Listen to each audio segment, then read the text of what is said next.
इस चुनाव के मुद्दे गांव के मुद्दे के नहीं होते, इस चुनाव के मुद्दे बड़े होते हैं। आप 22 लाख वोटर है बनाज चूरू लोकसभा में, 2200 से ऊपर बूथ है, 28 लाख के लगभग की आबादी है।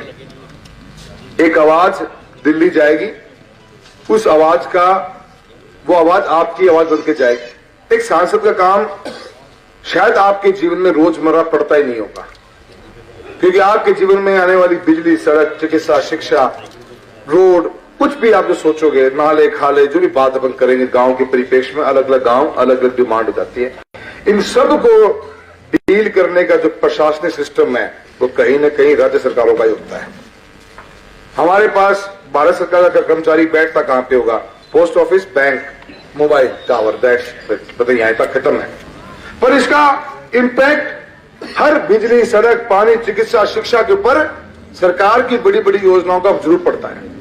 हमारी जिम्मेदारी उस लेवल पे बढ़ जाती है और हम उसी लेवल पे काम करते हैं। साथ ही साथ हम ये भी देखते हैं कि क्या भारत सरकार के दो लेवल पे मैं बात को समझाने की कोशिश करूंगा, ताकि आज का यूथ अपना वोट देने जाए तो अपने नेतृत्व के ऊपर उसको महसूस हो कि क्या मेरा नेतृत्व इस चीज के लिए क्वालिफाइड है, क्या इतना काबिलियत है, क्या इसने काम किया, क्या ये कर पाएगा। उस चीजें ध्यान रखने की बातें होती हैं। हम इसको दो हिस्सों में, मैं एक सांसद के रूप में जब मैं पहुंचा तो मैं दो हिस्सों में चीजों को तोड़ने की कोशिश करी। एक, क्षेत्र की जितनी भी आवाज है उसको मजबूती से लोकसभा में उठाऊं। अगर वो वहां तक सीमित रहती तो बहुत बढ़िया, अदरवाइज मैं उसको मंत्रालय में जाऊं, उन अधिकारियों से मिलूं और उस समस्या का समाधान ढूंढने की कोशिश करूं। और उसके ऊपर मैं दो उदाहरण देता हूं आपको बहुत बढ़िया बढ़िया से। बीमा योजना निकल के आई, भाई मंगेज और मारे कई बार कोनी बेडेड़ी है, क्योंकि पर मकसद मारो एक ही हो कि थारी जेब में रुपयो आवे सिद्धो। बीमा को नुकसान है तो रुपये सिद्धो जेब में आवे। कहीं कोई पोर्टल नहीं खुला, कभी बैंक ने कोई प्रॉब्लम खड़ी कर दी, कभी कोई टेक्निकल दिक्कतें आ गई, तो उन मुद्दों को उठाना वो हमारी सबसे बड़ी जिम्मेदारी है। दूसरा मुद्दा कभी ये मैं बताता हूं कि ये कैसे हम इन योजनाओं का लाभ आप तक पहुंचाने की कोशिश करते हैं। योजना आ गई, मेरा काम ये है कि मैं देखूं कि ये योजना मेरे लोगों को मिल रही है, इसका प्रचार प्रसार हो, इसमें कोई कमी है तो सुधारें, कोई मुद्दा है तो उसको बताएं, कहीं कोई दिक्कतें आ रही हैं तो अधिकारियों के पास जाएं, मंत्रालय मंत्री से मिले और इसका समस्या समाधान ढूंढें। ऐसे ही आपका नोर फीडर का मुद्दा, बरवाली हेड वाला मुद्दा जो चल रहा, मेरे पास किसान संगठन इकट्ठा दिल्ली आए। मेरी प्राथमिकता यही थी कि मैं एक मीटिंग की व्यवस्था कराऊं जहां पे राजस्थान के, हरियाणा के सभी टॉप लीडर, टॉप अधिकारी बैठे और मंत्री बीच में बैठे, हम बैठे और किसान संगठन बैठे और अपनी बात को रखे। 3-4 बार मुलाकातें हुई और 3-4 बार मुलाकातों के बाद में 140 करोड़ रुपए की डीपीआर बरवाली हेड से पानी शिफ्ट करके अपना 322 का पानी पूरा पूरा मिले, इसके बीबा का काम अगर मंजूर करवा के दिया। ये हमारा काम है। मैं हमेशा से यही मेरा फोकस रखा कि मैं डेवलपमेंट कैसे किया जाए। आज अच्छे हाईवेज बने, अच्छी रेलवे नेटवर्क हो, अच्छे मोबाइल टावर्स हो, हर गांव में कनेक्टिविटी होनी चाहिए। मैं जब एमपी बना तो कम से कम भी 300-350 गांव में तो टावर ही नहीं थे, 300 से प्लस होंगे। इस बार कुछ पिछले 5 साल बनाए, इस बार जब आया तो 72 गांव में टावर नहीं थे। अब हमने 48 पूरे कर दिए, खाली मात्र 15-16 बचे हैं। उसमें भी प्राइवेट सेक्टर वालों ने बिडिंग करा रखी, वो अपना टावर लगा देंगे। तो मेरा हर गांव टावर से जुड़ा हुआ होना चाहिए, मेरी जिम्मेदारी है। मेरे हर गांव में स्कूल है तो लाइट होनी चाहिए, लाइट है तो कंप्यूटर लैब होनी चाहिए, कंप्यूटर लैब है तो हाई स्पीड इंटरनेट होना चाहिए, और वो भी है तो 400 मीटर का ट्रैक होना चाहिए जिसमें बच्चे खेल भी सके। ये सपना लेके चलते हैं, इस काम को आप लगभग 80% पूरा कर चुके हैं। काम सांसद का बड़ा है तो जिम्मेदारी भी बड़ी है। एक काम के रास्ते चलते जा रहे थे, हाईवे बनाना चाहिए, सोचते ये है कि हर तहसील का हेडक्वार्टर एक राष्ट्रीय राजमार्ग से पास हो, किसी भी तरह आए, कहीं हाईवे है, कहीं रेलवे है, रेल कनेक्टिविटी इंप्रूव हो। तो आज 29 नई ट्रेनें चलाई हैं। जब मैं एमपी बना था 2014 में, अमित भाई साहब, जब तक उस समय सादुलपुर से हनुमानगढ़, चूरू से सीकर और रतनगढ़ से सरदार शहर, तीनों लाइन ब्रॉडगेज कन्वर्जन में नहीं हुई थी, मीटर गेज ही थी। हमने प्राथमिकता ली, 900 करोड़ की लागत से तीनों ट्रैक को ब्रॉडगेज बनाया, मीटर गेज से ब्रॉडगेज बनाया, मोटी बड़ी लाइन डलवाई। उसके बाद हमने पूरे के पूरे ट्रैक को एक साथ 721 करोड़ के टेंडर से विद्युतीकरण करवा दिया। उसके बाद हमने 29 नई ट्रेनें चलवाई। उसके बाद हमने 5 अमृत स्टेशन का पहला जिला है। आज भाजपा के कुछ लोग कह देते हैं ये काम तो हमारी सरकार का है, थम बनवा लो भाई, तुमने कौन नाटा है, थम ले लो, थम भी ले आओ। 7800 करोड़ का बट गया हमारा चुरूम, तो थम ले आओ भाई, कोई को नाटा हमने 29 नई ट्रेनें चलवाई। और 29 नई ट्रेनें के बाद में आज हालत यह है कि हम चूरू में उस लेवल पे आ गए कि रतनगढ़ से चूरू और चूरू से राजगढ़ दोनों लाइन की डबलिंग का काम चालू है। 1000 करोड़ रुपए का काम ऊपर को चालू कर दिया। हमारा ट्रैफिक कितना बढ़ गया, हर चीज के ऊपर फोकस करके हमने काम किया है। पर बदलता हुआ वक्त है, पार्टियां कई बार इतनी बड़ी जाती है, जरा मंगेज बहुत बड़ा एग्जाम्पल देखा समझाई है। मैं तो चुनाव के बाद इसी भाषा बोल पाऊंगा, बोला जो तय समझाई है। मैं एक गरिमा ने मेंटेन रखना चाहूं, पर मेरा ये कहना है कि मैं जिस पथ पर चला, मेरे पिताजी द्वारा एक ही चीज सिखाई गई थी कि भाईचारे को कभी तोड़ो नहीं, लोगों के दिल और सुख और दुख में शामिल हो गए तो लोग घरों में नहीं दिलों में जगह देते हैं आपको, और उसी का आशीर्वाद मिलता है। इसलिए नौर और भादरा की जनता ने वो मान सम्मान दिया है। मैंने हमेशा एक सांसद के रूप में मैं 543 में से कम 250 एमपी पक्की जानता हूं, जो मेरे उत्तर भारत, उत्तर से लेकर दक्षिण तक सभी स्टेटों के मेरे एमपी खास दोस्त हैं।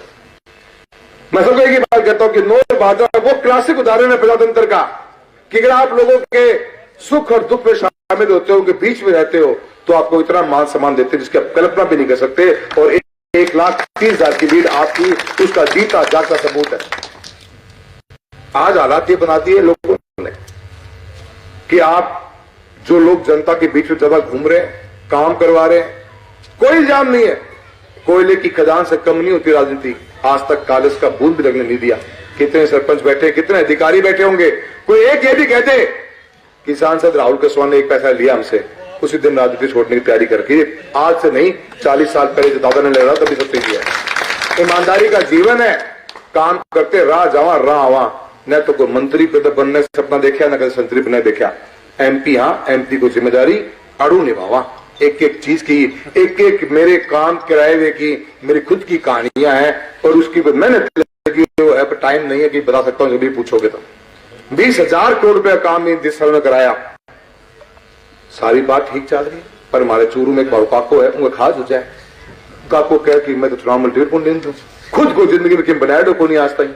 ये वह लोग हैं जो प्रजातंत्र में काम ने वैल्यू दे को नहीं। पूरे चूरू के 35 सालों का राज रह लिया, एमएलए रह लिए, एक पुल बनाया, मात्र एक पुल। उस पुल में भी तोड़ना पड़ेगा ट्रक कौन चढ़ का, क्योंकि वो गलत बन गयो। के कारण से गलत बनी मतलब पता को नहीं। आज 10 साल पहले राम सिंह जी टिकट काट दो 2014 के अंदर, फिर राहुल कृष्ण टिकट काट दो, अब टिकट काट दो। पार्टी ने पूछा क्यों काट दी भाई, बता दो।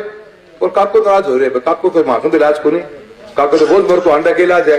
काको तो देश में सारा एमपी बना हुआ है, सारा एमएलए के घर से बनेगा, तो देश चाल गयो है। तो और 3 दिन पहला मैं तो मेरा फैसला लियो, आज मैं खुशी है बात के ऊपर कि मैंने मजबूत कदम उठाए हैं। 3 दिन पहला स्टेटमेंट दी थी सुजानगढ़ के अंदर कि चूरू का विधायक तब बना जब मेरे नाम की फोटो लेके गांव गांव में घुमा। ये हमारी बेइज्जती नहीं तो क्या है? ये प्रजातंत्र के अंदर वोट आप देते हो, देता है। ऐसे लोगों के आगे झुकने की जरूरत नहीं, और मैंने तो मजबूत कदम उठाए साथी। मैं तो कभी फालतू बात करता हूं। आज हमारे उम्मीदवार महोदय के राग आलाप रहे हैं, अभी बता रहे हो कि मैं गरीब हूं। 1960 का रेडियो है ये, 1960 में ये बात चलती।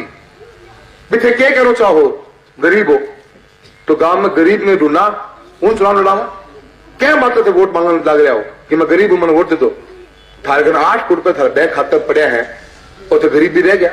सरकारी नौकरी थारे कन, फिर गरीब भी रह गया। कितना मीरी आओगी या बताओ तो सही, कितना होगी? या एमपी बने में तो आपको बात बन कर डालियो, या थारी नजर एमपी के ऊपर है कि एमपी बन जावा तो मेरी अमीरी आ जाएगी। हर दिन हम ऐसे अनर्गल बातें करके, मैं नहर ले आऊंगा, मैं नहर लेके आऊंगा एमपी बने बाद में। नहर कोई पानी को टैंकर है, करो आओ नहरिया।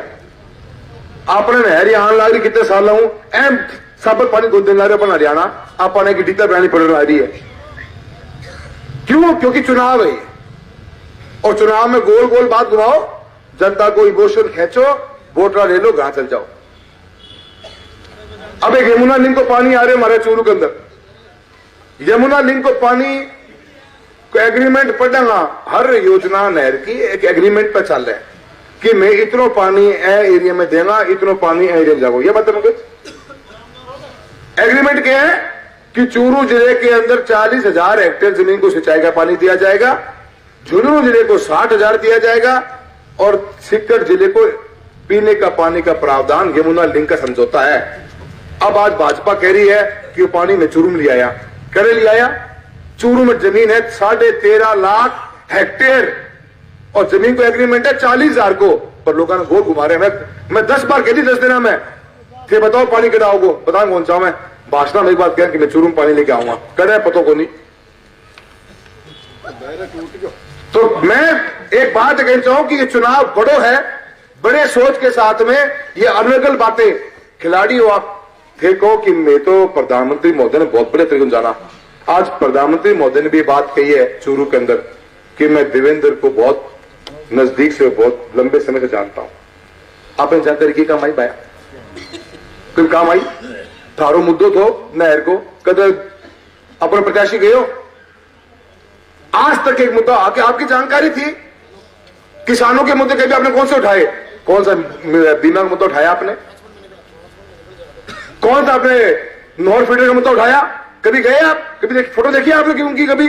और जानकारी क्या कमाओ है या जानकारी टिकट मिलने में काम आई? और बायडो यह भी कहो कि मैं तो टिकट मांग ही नहीं रहा था, भाया मैं मांगा था, मान तो दी को तन दे दिया है। टिकट को मांगे हूं तो मिला कौन थी, फिर ना मांगे टिकट दे दी। ये सारा दिन भावनात्मक बातें कर मुद्दे से भटकना चाहते हैं। मैंने ये चुनाव मैं कांग्रेस प्रत्याशी के रूप में खड़ा हूं। धन्यवाद देना चाहता हूं इंडिया गठबंधन की टीम का भी, जिन्होंने हमारा सहयोग किया, साथ दिया है, और सब पूरी टीम मुट्ठी बंद होकर साथ लगी हुई है, अपना चुनाव मांग के लग रही है। मैं आपका भी बहुत बहुत धन्यवाद देता हूं। ये चुनाव जीता जागता प्रजातंत्र को बचाने का चुनाव है। सही कह रहे हैं कि 400 टिकट लेके आऊं, क्या करो 400 को भैया? बताओ, आज ही बताओ कि तारा 2 एमपी या भाषण दे चुके हैं कि 400 सीट आ गई तो संविधान में परिवर्तन ला देंगे। क्या परिवर्तन लेके आओगा बताओ? आज चुनाव तो 19 तारीख को है, कोई को बताना चाहे सारी बात गोल है। मेरे युवा पढ़े लिखे बच्चे, आप लोग बैठे हो गांव के अंदर, बुजुर्ग माँ बाप के उम्र के लोग बैठे हुए हैं, नरेंद्र थे सारी हालत। मैं आप सबसे कहना चाहता हूं कि इस चुनाव को मजबूती से प्रजातंत्र को बचाने के लिए, लोकतंत्र को बचाने के लिए चुनाव लड़िए। इन लोगों की मंशा ये है कि जो आपकी आवाज है, जो आपके दुख को, दर्द को समझते हैं, उन आवाजों को खत्म कर दिया जाए और कोई कर्नाटका को, कोई केरल को, कोई साउथ को, कोई ईस्ट को इसो उम्मीदवार खड़े कर देना थारो एमपी थारो दे दो, वोटला दिया दे दो। हम जागना पड़ेगा, संदेश देने को काम करना पड़ेगा। और मैं समझू कि 19 तारीख है संदेश देने की, सारा जन लागो और मेहनत करके आप चुनाव को रिजल्ट राजस्थान को जगाने को काम करेगा कि प्रजातंत्र में फैसला करेगा तो प्रजा करेगी और दूसरा कोई फैसला नहीं कर सकता।